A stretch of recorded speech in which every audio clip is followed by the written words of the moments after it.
राधे राधे, जय श्री कृष्णा। आप सभी भक्तों का आज की कथा में हार्दिक स्वागत है। भगवान श्री कृष्ण और श्रीमती राधा रानी की कृपा से आपकी समस्त मनोकामनाएं पूर्ण हों। और आज आप सुनेंगे पौष पास की कथा का छठा अध्याय। और आज की कथा में आप सुनेंगे पतार तीर्थ की महिमा और श्री राम जी के परम धाम गमन की कथा। सरयू और घाघरा के संगम में 10 कोटि सहस्त्र तथा 10 कोटि सत तीर्थ हैं। उस संगम के जल में स्नान करके एकाग्रचित होकर देवताओं और पितरों का तर्पण करें तथा अपनी शक्ति के अनुसार दान दें। फिर वैष्णव मंत्र से हवन करके पवित्र हों और अमावस्या पूर्णिमा दोनों द्वादशी तिथि मतलब दोनों पक्षों की द्वादशी तिथि आयन और व्यक्तिपात योग आने पर संगम में किया हुआ स्नान विष्णु लोक प्रदान करने वाला है। विष्णु भक्त पुरुष भगवान विष्णु की पूजा करके उन्हीं की लीला कथा का श्रवण करते हुए विष्णु प्रीति का गीत वाद्य नृत्य तथा पुण्यमय कथा वार्ता के द्वारा रात में जागरण करें। तत्पश्चात प्रातःकाल विधिपूर्वक श्रद्धा से स्नान करके भगवान विष्णु का पूजन करें और ब्राह्मणों को यथाशक्ति स्वर्ण आदि दान करें। जो संगम पर श्रद्धापूर्वक स्वर्ण अन्न और वस्त्र देता है वह उत्तम गति को प्राप्त होता है। संगम में स्नान करने वाला मनुष्य 7 पीढ़ी पूर्व की तथा 7 पीढ़ी भावी संतति इन सब को तार देता है। मतलब 7 पीढ़ी पहले की और 7 पीढ़ियां आने वाली वह भी तर जाती हैं। अगर कोई भी मनुष्य अयोध्यापुरी में जाकर सरयू और घाघरा के संगम में स्नान करता है और संगम के समीप एक दूसरा गो प्रतारक तीर्थ है, वह भी बड़े बड़े पातकों का नाश करने वाला है। उसमें स्नान और दान करने से मनुष्य कभी शोक के वशीभूत नहीं होता। जैसे काशी में मणिकर्णिका, उज्जैनी में महाकाल मंदिर तथा नैमिष में रहने में चक्रवा और तीर्थ सबसे श्रेष्ठ है, उस प्रकार अयोध्या में गोप्रता तीर्थ का महत्व सबसे अधिक है। जहाँ भगवान श्री रामचंद्र जी की आज्ञा से समस्त साकेत निवासियों को उनके दिव्य धाम की प्राप्ति हुई थी। इस विषय में एक पौराणिक कथा है कि पूर्व काल में भगवान श्री रामचंद्र जी ने आलस्यहीन होकर देवताओं का कार्य पूरा किया। अच्छा, और देवताओं का कार्य क्या था? देवताओं का कार्य यह था कि जो धरती पर असुर थे, जो राक्षस थे, उनका संहार किया जाए, क्योंकि धरती माता बहुत दुखी थी और धरती का भार बढ़ गया था राक्षसों की वजह से, क्योंकि धरती पर किसी भी प्रकार से धार्मिक अनुष्ठान नहीं हो पाते थे। ऋषि मुनि कोई भी तप या फिर अनुष्ठान नहीं कर पाते थे, जिसकी वजह से धरती पर पाप बढ़ गया था। तो रावण इत्यादि असुरों का संहार करने के लिए भगवान श्री रामचंद्र जी अपने चारों भाइयों के साथ अवतार स्वरूप में आए। फिर सबका संहार किया। अब देवताओं का कार्य पूरा हो गया। फिर उन्हें जाना था परम धाम मतलब धरती से। अब उन्हें वापस अपने लोक को लौटना था। तो गुप्तचरों के मुंह से यह समाचार सुनकर इच्छा अनुसार रूप धारण करने वाले जो वानर थे, भालू और गोपूछ एवं राक्षस इत्यादि झुंड के झुंड वहां आए। वानरगढ़ देवताओं, गंधर्व तथा ऋषियों के पुत्र थे। वे सब के सब श्री रामचंद्र जी के अंतर्ध्यान होने का समाचार पाकर वहां आ पहुँचे और श्री रामचंद्र जी के समीप आकर सब वानर युक्त पतियों ने कहा कि हे राजन, हम सब लोग आपके साथ चलने के लिए आए हुए हैं। हे पुरुषोत्तम, यदि आप हमें छोड़कर चले जाएंगे तो हम सब लोग महान दंड से मारे गए प्राणियों की सी अवस्था में पहुंच जाएंगे। उन वानर, भालू और राक्षसों की बात सुनकर श्री रामचंद्र जी ने उसी क्षण विभीषण से कहा कि हे विभीषण, जब तक भूतल पर प्रजा रहे तब तक तुम भी यहीं रहकर लंका के महान साम्राज्य का पालन करो, मेरा वचन अन्यथा ना करो।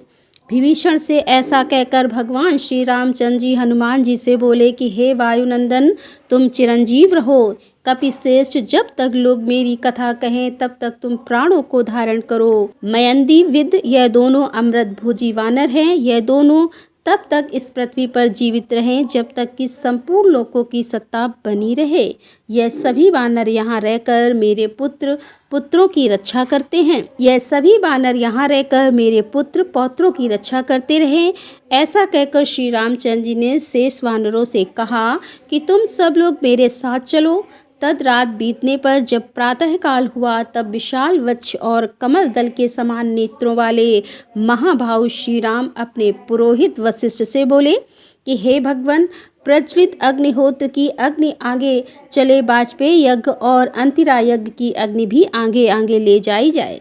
तब महातेजस्वी वशिष्ठ जी ने अपने मन में सब बातों का निश्चय करके विधि पूर्वक महाप्रस्थान कालोचित कर्म किया। तदंतर ब्रह्मचर्य पूर्वक रेशमी वस्त्र धारण किए। भगवान श्री राम दोनों हाथों में कुछ लेकर महाप्रस्थान को उद्धत हुए थे। वे नगर से बाहर निकलकर शुभ या अशुभ कोई वचन नहीं बोले। भगवान श्री राम के वाम पार्श्व में हाथ में कमल लिए लक्ष्मी जी खड़ी हुई और दाहिने पास में विशाल नेत्र वाले लज्जा देवी उपस्थित हुए। आगे मूर्तिमान व्यवसाय उद्योग एवं दृढ़ विद्यमान था। धनुष, प्रत्यंचा और बाण आदि नाना प्रकार के अस्त्र शस्त्र पुरुष का शरीर धारण करके भगवान के पीछे पीछे चले। ब्राह्मण रूपधारी वेद वाम भाग में और गायत्री दक्षिण भाग में स्थित हुई। ओमकार व सटक सभी भी श्री रामचंद्र जी के साथ चले। ऋषि महात्मा और पर्वत सभी स्वर्ग द्वार पर उपस्थित भगवान श्री राम के पीछे पीछे चले। अंतःपुर की स्त्रियां, वृद्ध बालक, दासी और द्वार रक्षक सबको साथ लेकर श्री रामचंद्र जी के साथ प्रशस्त हुई। रवास की स्त्रियों को साथ लेकर शत्रुघ्न सहित भरत जी चले।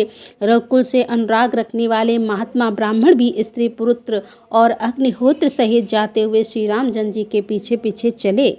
मंत्री भी सेवक, पुत्र, बधु, बांधव तथा अनुगामियों सहित श्री रामचंद्र जी के पीछे गए।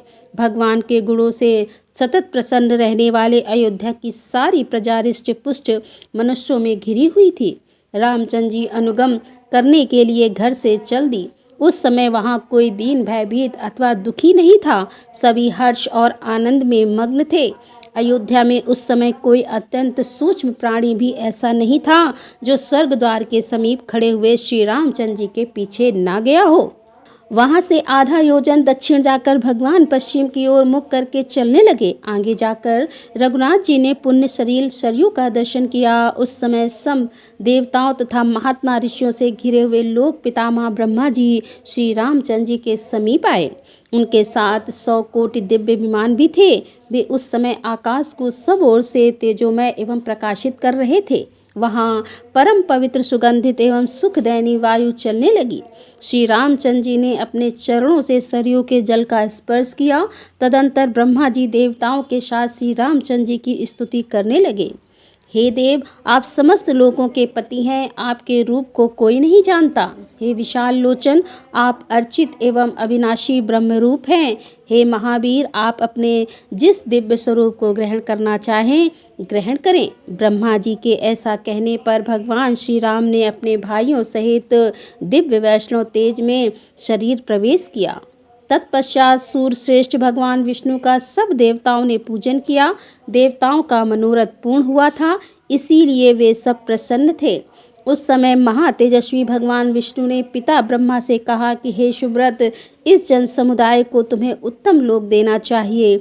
भगवान का यह आदेश पाकर सर्वलोकेश्वर ब्रह्मा ने कहा, समस्त मानव सांतानिक लोक में निवास करेंगे। स्वर्ग द्वार तीर्थ में श्री रामचंद्र जी का चिंतन करते हुए जो प्राण त्याग करता है वह परम उत्तम सांतानिक लोक को प्राप्त होता है। सांतानिक लोक मेरे लोक से भी ऊपर है। वानर आदि में से जो जिस देवता के अंश थे वे उसी में मिलेंगे। शूर पुत्र सुग्रीव सूर्यमंडल में चले जाएंगे। ऋषि, नाग और यक्ष सभी अपने अपने कारण को प्राप्त कर लेंगे। हे देवेश्वर, ब्रह्मा जी के ऐसा कहने पर गो प्रतारक में उपस्थित जल सरयू को प्राप्त हुआ। तत्पश्चात वहाँ सरयू जल परिपूर्ण हो गया। फिर तो सबने जल में डुबकी लगाई और हर्षपूर्वक प्राण त्याग करके मनुष्य शरीर को त्याग दिया तथा विमानों पर बैठकर दिव्य लोक को प्रस्थान किया। पशु पक्षी आदि की योनि में जो जीव थे वे भी शरीरों में प्रवेश करके शरीर त्याग कर दिव्य रूपधारी हो गए। इसी प्रकार अन्य चराचर प्राणी भी उस उत्तम शरीर पाकर देवलोक अर्थात सांतानिक में गए। भगवान श्री राम देवताओं के साथ परम धाम को गए। अतः सबको तारने वाला वह तीर्थ गो प्रतारक नाम से प्रसिद्ध हुआ। गो प्रतारक में उत्तम मोक्ष प्राप्त होता है। गो प्रतारक भगवान विष्णु स्थित हैं। उसमें जो स्नान करता है वह निश्चय ही योगियों के लिए भी दुर्लभ परम धाम को प्राप्त होता है। जितेंद्रीय मनुष्यों को वहाँ विशेष रूप से कार्तिक की पूर्णिमा में स्नान करना चाहिए। नियम पूर्वक व्रत करने वाले श्रद्धालु पुरुषों को भगवान विष्णु के उद्देश्य से वहाँ स्नान पूर्वक ब्राह्मणों का विशेष रूप से पूजन करना चाहिए तथा श्री हरि की प्राप्ति के लिए बड़ी भक्ति के साथ नाना प्रकार के अन्न, स्वर्ण और भांति भांति के वस्त्र दान करना चाहिए। इस प्रकार पुण्यात्मा पुरुष उत्तम विधि से गो प्रतारक में यत्न पूर्वक स्नान करके आदर पूर्वक भगवान विष्णु की पूजा करने पर समस्त पाप ताप से रहित होकर उन्हीं के सायुज्य को प्राप्त होता है। जय श्री राम। आज की कथा का यहीं पर समापन करते हैं और इसके आगे का वृतांत कल की कथा में सुनेंगे। और अब आप सुनेंगे श्री नारायण कवच। अब इस पाठ का श्रवण करने से पहले श्री हरि नारायण का ध्यान करके और ओम नमो नारायणाय इस प्रकार से उच्चारण करके इस पाठ को श्रवण करते हैं। भगवान श्री हरि गरुड़ जी की पीठ पर अपने चरण कमल रखे हुए अणिमा आदि 8 सिद्धियां उनकी सेवा कर रही हैं और 8 हाथों में शंख, चक्र, ढाल, तलवार, गदा, बाण, धनुष और पाश अर्थात फंदा धारण किए हुए हैं। वे ही ओमकार स्वरूप प्रभु सब प्रकार से सब ओर से मेरी रक्षा करें। मत्स्य मूर्ति भगवान जल के भीतर जल तंतुओं से और वरुण के पास से मेरी रक्षा करें। माया से ब्रह्मचारी रूप धारण करने वाले वामन भगवान स्थल पर और विश्व रूप श्री त्रिविक्रम भगवान आकाश में मेरी रक्षा करें। जिनके घोर अट्टहास करने पर सब दिशाएं गूंज उठी थीं और दैत्य पत्नियों के गर्भ गिर गए थे, वे दैत्य युक्त पतियों के शत्रु भगवान नरसिंह के लिए जंगल, रणभूमि आदि विकट स्थानों में मेरी रक्षा करें। अपनी दाढ़ पर पृथ्वी को उठा लेने वाले यज्ञ मूर्ति वाराह भगवान मार्ग में परशुराम जी पर्वतों के शिखरों पर और लक्ष्मण जी के सहित भरत के बड़े भाई भगवान रामचंद्र प्रवास के समय मेरी रक्षा करें। भगवान नारायण मारण मोहन आदि भयंकर अभिचार और सब प्रकार के प्रमाद से मेरी रक्षा करें। ऋषि श्रेष्ठ नरक गर्भ से योगेश्वर भगवान दत्तात्रेय योग के विघ्नों से और त्रिगुणा भी भगवान कपिल शर्मा बंधन से मेरी रक्षा करें। परम ऋषि सनत कुमार कामदेव से है गरीब भगवान मार्ग में चलते समय देव मूर्तियों को नमस्कार आदि न करने के अपराध से और देवर्षि नारद सेवा अपराधों से और भगवान कच्छप सब प्रकार के नरकों से मेरी रक्षा करें। भगवान धन्वंतरी कुपत से जितेंद्रीय भगवान ऋषभ देव सुख दुख आदि भय दायक द्वंद्व से यज्ञ भगवान लोका अपवाद से और बलराम जी मनुष्य कृत कष्टों से और श्री शेष जी क्रोध वश नामक सर्पों के गढ़ों से मेरी रक्षा करें। भगवान श्री कृष्ण दुत्पायन व्यास जी अज्ञान से तथा बुद्ध देव पाखंडियों से और प्रमाद से मेरी रक्षा करें। धर्म रक्षा करने वाले महान अवतार धारण करने वाले भगवान कल्कि पाप बहुल कलिकाल के दोषों से मेरी रक्षा करें। और प्रातः काल भगवान केशव अपनी गदा लेकर कुछ दिन चढ़ जाने पर भगवान गोविंद अपनी बांसुरी लेकर और दोपहर के पहले भगवान नारायण अपनी तीक्ष्ण शक्ति लेकर और दोपहर को भगवान विष्णु चक्र राज सुदर्शन लेकर मेरी रक्षा करें। तीसरे पहर में भगवान मधुसूदन अपना प्रचंड धनुष लेकर मेरी रक्षा करें और सायंकाल में ब्रह्मा आदि त्रिमूर्तिधारी माधव सूर्यास्त के बाद ऋषिकेश अर्धरात्रि के पूर्व तथा अर्धरात्रि के समय अकेले भगवान पद्म नाम मेरी रक्षा करें। रात्रि के पिछले प्रहर में त्रिवत्स लांछन जी श्री हरि ऊषा काल में खड़गधारी भगवान जनार्दन और सूर्योदय से पूर्व श्री दामोदर और संपूर्ण संध्याओं में काल मूर्ति भगवान विश्वेश्वर मेरी रक्षा करें। हे सुदर्शन, आपका आकार चक्र रथ के पहिए की तरह है। आपके किनारे का भाग प्रलय कालीन अग्नि के समान अत्यंत तीव्र है। आप भगवान की प्रेरणा से सब ओर घूमते रहते हैं। जैसे आग वायु की सहायता से सूखे घास फूस जला डालती है, वैसे ही आप हमारे शत्रु सेना को शीघ्र से जला दीजिए। हे कमत की गदा, आपसे छूटने वाली चिंगारियों का स्पर्श वज्र के समान असहाय है। आप भगवान अजीत की प्रिया है और मैं उनका सेवक हूँ, इसीलिए आप कुशल विनायक यक्ष राक्षस भूत और प्रेत आदि ग्रहों को अभी कुचल डालिए। अभी कुचल डालिए तथा मेरे शत्रुओं को चूर चूर कर दीजिए।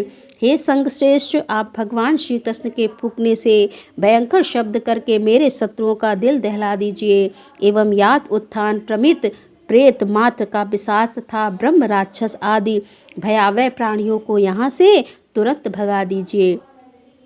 भगवान की श्रेष्ठ तलवार आपकी धारा बहुत खड़ है। आप भगवान की प्रेरणा से मेरे शत्रुओं को छिन्न भिन्न कर दीजिए।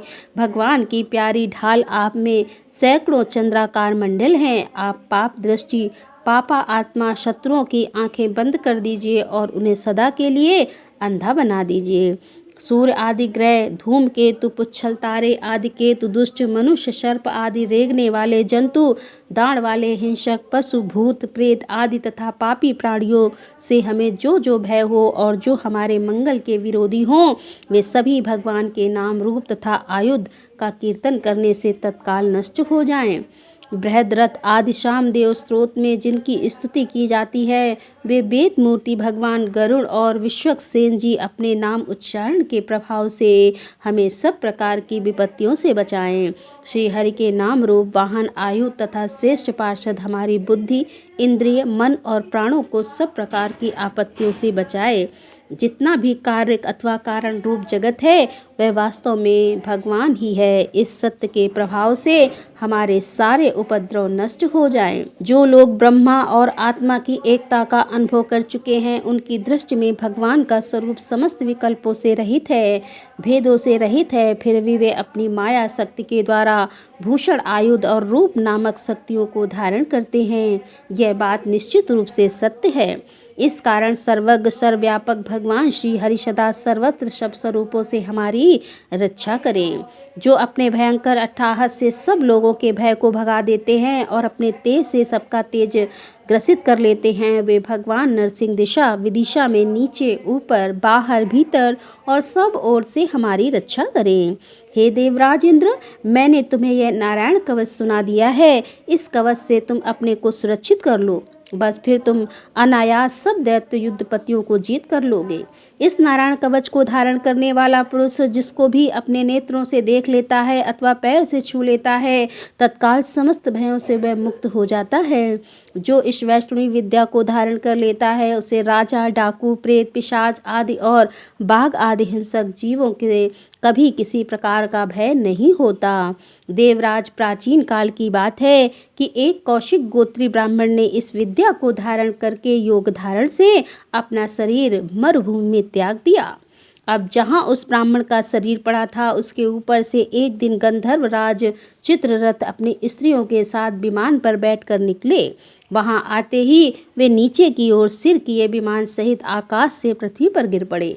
इस घटना से उनके आश्चर्य की सीमा न रही। जब उन्हें बालकाल में मुनियों ने बतलाया कि यह नारायण कवच धारण करने का प्रभाव है, तब उन्होंने उस ब्राह्मण देव की हड्डियों को ले जाकर पूर्व वाहिनी सरस्वती नदी में प्रभावित कर दिया और फिर स्नान करके वे अपने लोक को चले गए। श्री सुखदेव जी कहते हैं कि हे परीक्षित, जो पुरुष इस नारायण कवच को समय पर सुनता है और जो आदर पूर्वक से धारण करता है, उसके सामने सभी प्राणी आदर से झुक जाते हैं और वह सब प्रकार के भयों से मुक्त हो जाता है।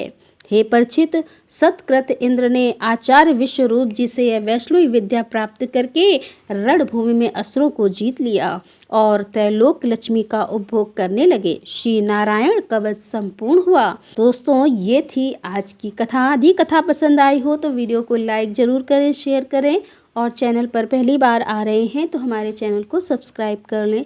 मिलते हैं अगले वीडियो के साथ। तब तक के लिए राधे राधे, जय श्री कृष्णा, हर हर महादेव, जय भोलेनाथ की।